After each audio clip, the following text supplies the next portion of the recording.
My name is Nora, and I live in a blue house on a quiet street in Chicago, America. The porch sags a little and the steps creak. I like it because it tells me I am home. I keep a glass jar on the kitchen shelf where I drop spare dollars and a few pounds from tips at the cafe. My list of hopes is taped to the fridge with a magnet shaped like a map of Europe. The first line says, "Keep my name safe." That morning Grace, my sister, called before the sun cleared the roofs. "Come to the bank," she said. "It's routine." Her voice was bright and tightened my stomach. I put on my gray coat, locked the blue house, and walked to the bus stop. The air carried the cold smell of the lake. On the ride downtown, I counted what was in my jar, $321 plus one 5-pound note, and promised myself I would add more by Friday. The bank on Lake Street looked like banks do in movies. High ceiling, tall plants, a clock that moved too slow. Grace met me near posters for low fees and smooth loans. She wore a red scarf and a smile that did not reach her eyes. Her husband, Mark, stood beside her in a suit that fit like armor. "Just sign," Grace said, pressing a pen into my hand. "It's routine.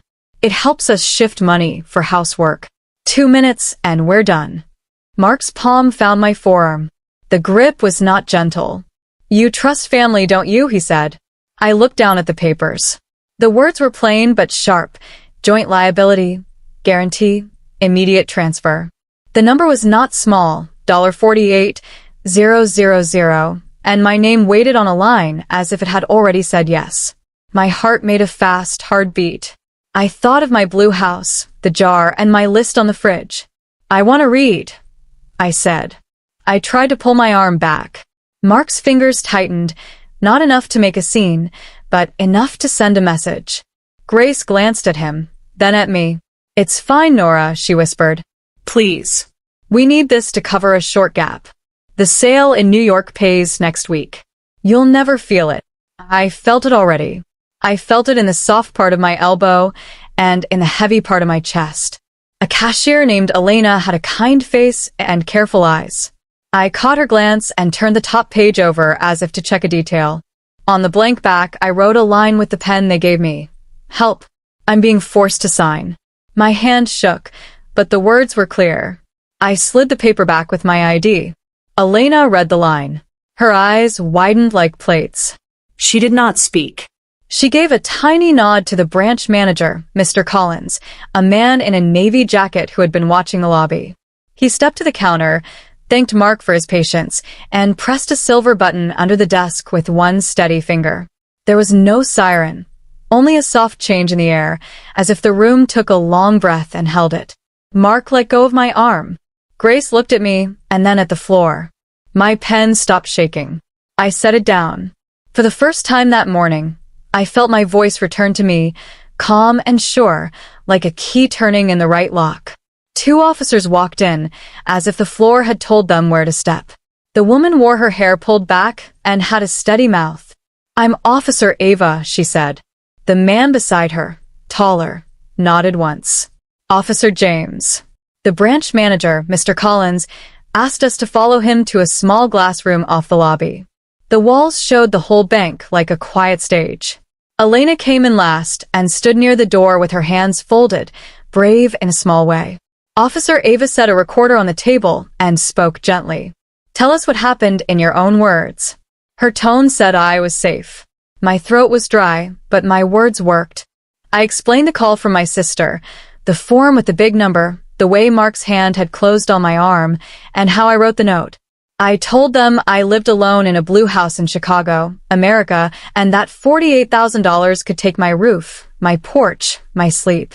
I said I loved my sister, but did not trust this paper.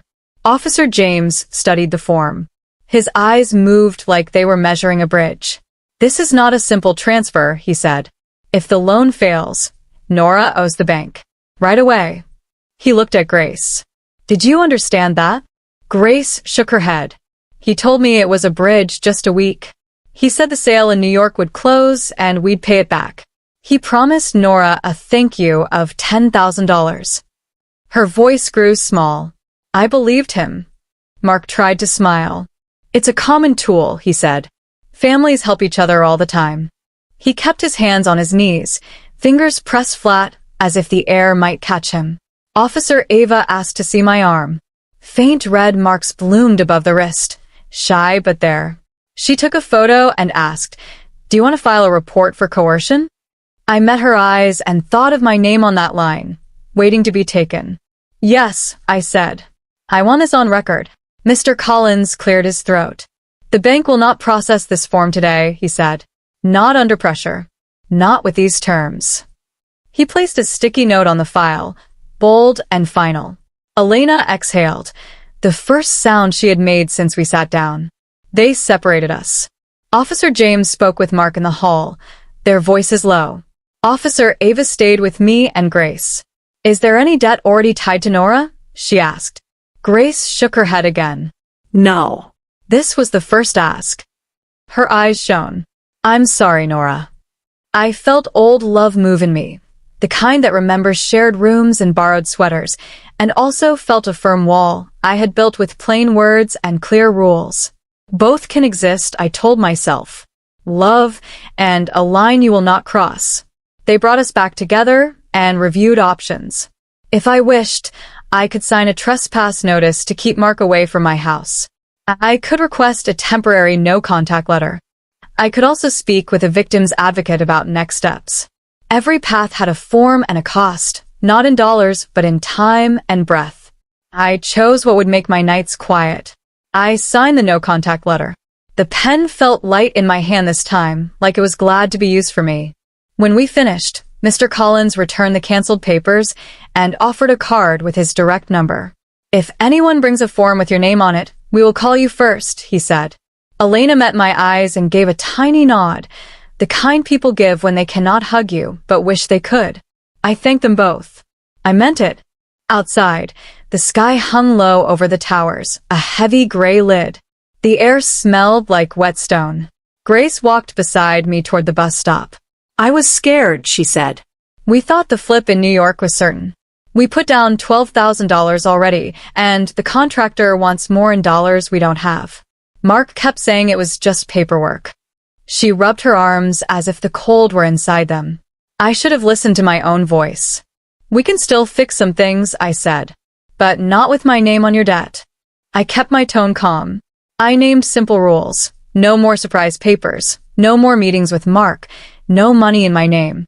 If she wanted help, it would be in clear ways: food, a ride, a list of low-cost clinics, a meeting with a fair lawyer. I could offer time and tea. I could not offer my porch as collateral. She nodded slowly, as if each word was a rung on a ladder, and she was placing her foot with care. "I understand," she said. "I'm going to stay at a friend's place tonight. I'll think." She squeezed my hand, then let go. I rode home with my forehead on the bus window, watching the city slide by. My blue house waited like a steady friend. Inside, I counted the cash in my jar, $321, plus that £5 note that always made me smile, and wrote in my notebook, "Filed report." Kept my name. I brewed tea, paid the gas bill online, and set my phone face down. Somewhere across America, deals were being made and papers were being pushed, but not with my hand. Not tonight. Not ever again without light and time and a clear yes from me. The next week I met Grace at a diner by the river, the kind with stools that spin and pie under glass. I chose the place because the windows were wide and the waitress, Carla, knows my name. I asked my friend Lila to come too. Lila has calm shoulders and the kind of voice that reminds people to breathe. On the walk over, the wind off the water cut through my coat, and I pictured my blue house in Chicago, America, waiting with its warm lamp by the couch. I told myself I was walking toward a boundary, not a brawl. Grace arrived first, hair tucked into a plain cap, hands tight around a paper cup. "I'm sorry," she said as soon as she sat her day. "I was scared, and I let Mark decide for me." She looked smaller than I remembered, like someone who has been standing in the wrong light. Lila slid into the booth beside me and gave Grace a small nod. No speeches, just room to speak. We ordered coffee and toast. The bill would be under $20, and I counted that against my week's plan. $200 to savings, $50 to house repairs, $80 groceries, $30 bus fare, $40 for simple kind things like this. My mind has learned to hold both love and math at once. I told Grace I would not carry her debt, not in dollars, not in pounds, not with my name or my house. My porch would not be a pawn again. Grace pulled a folded paper from her coat. I took out $2,400 from the savings Mark didn't know about, she said. I can start paying you back the small things I borrowed before. $200 every Friday by transfer. I wrote it down so I won't hide from it. Her eyes were wet, but her voice was steady. It sounded like the first step on a new road. Good, I said. Write it to yourself, too. Not as punishment, as a promise. Lila added, and make a plan for where you sleep and how you eat that doesn't require a rescue every week. Plans are peace. Carla topped off our cups and left us a plate of lemon slices like little sons. We talked about the property in New York that had looked like easy money on paper and turned into a hole. Mark had chased shiny numbers and pushed Grace to back him. I said his name once and then stopped. He was a fact in the past. He did not get to fill the future. I told Grace the rules. No more surprise forms, no meetings with him, no visits to my house without a text first. If she wanted help, I would drive her to a legal clinic or sit with her while she called a counselor. I would not fund a fantasy. When Grace left, she slipped $200 under the sugar jar. The first Friday, she said. I will send the rest each week. She hugged me and then Lila, and I felt that old sister weight, heavy and familiar, lean against me and then stand on its own. Outside, the sky lightened, as if the city had been holding its breath and now finally let it go. I walked home past the hardware store and bought a new deadbolt for $39. Back at the Blue House, I made tea and laid out my folder, birth paper, job letters, banknotes, the police report, and the card for Mr. Collins. I added a fresh sheet labeled House Ledger and wrote the day's numbers. $200 received, $18 for coffee and toast, $39 for the lock, $143 net to savings. I taped the sheet inside the cupboard door where I keep the flour. Money is not love, but order is a kind of care. That evening Lila came by with a bag of screws and a drill. We set the new lock and checked the windows. When we were done, we stepped onto the porch and watched the street. Mrs. Rivera waved from across the way. Mr. Holt gave us a thumbs up. My mailbox stood straight, the paint on the rail was holding, and the house felt steady under my feet. I thought of places I still wanted to see, Portland, Boston, Dallas, and how each trip would start from this door and end at this door. Europe could live on my fridge magnet. My life was here.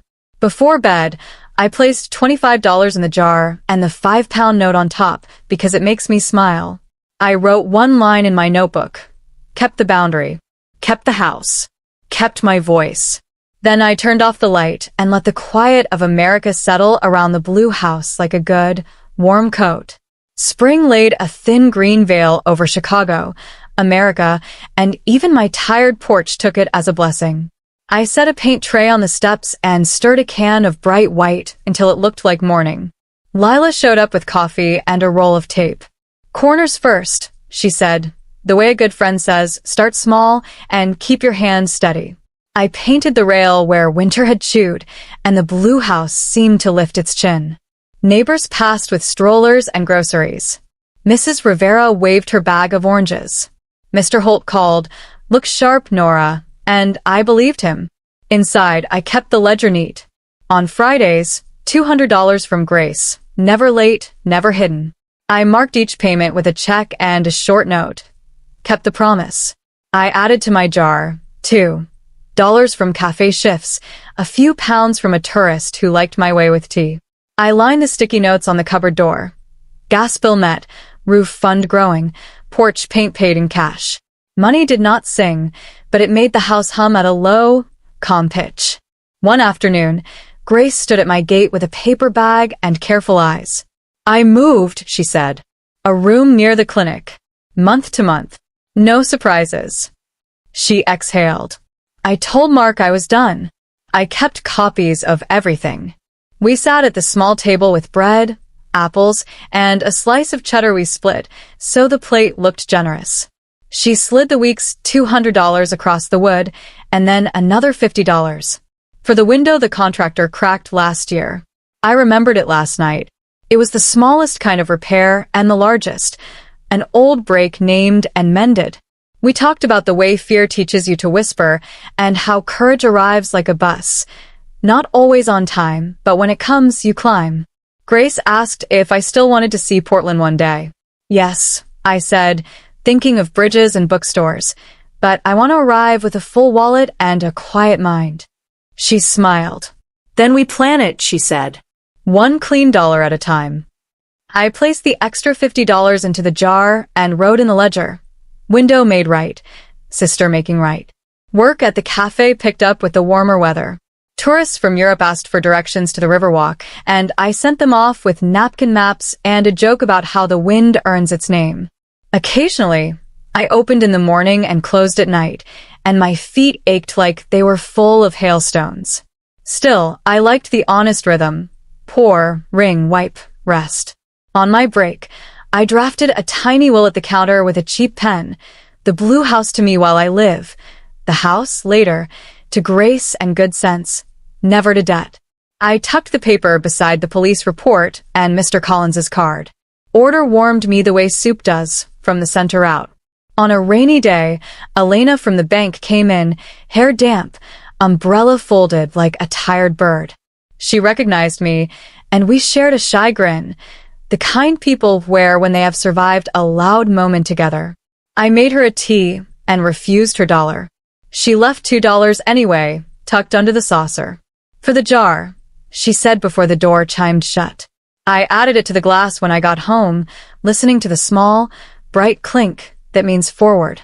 By early summer, the porch was crisp, the mailbox straight, and the rails smooth under my palm. I sat outside in the evening with a book and my notebook, listing the cities I still wanted to visit. Boston, Dallas, Portland, New York again, but on my terms with a round-trip ticket and a room already paid. I let myself dream of Europe with a museum map for a bookmark, but I loved best how the streetlights painted the blue house gold at dusk. I loved how the deadbolt turned clean. I loved how my name, for letters, stayed mine. One night I wrote a new line at the top of my list. Protect peace like its treasure. I thought of Officer Ava's steady voice, Officer James's careful eyes, Mr. Collins's quiet button, Lila's drill and tape, Grace's new keys, and my own refusal, plain as a door. I had learned that safety is not a wall you build once. It is a rhythm you practice, budget by budget, choice by choice, yes by honest yes, and no by clear no. The blue house did not fix my life. It held it while I fixed it. I went to bed with the window open and the city moving like a soft engine outside. The ledger waited in the cupboard.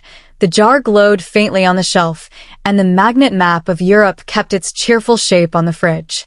I turned out the light and said a quiet thank you to the roof, the porch, the lock, and the rules that kept us together.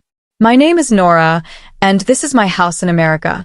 This is the chapter where I stopped bracing and started living.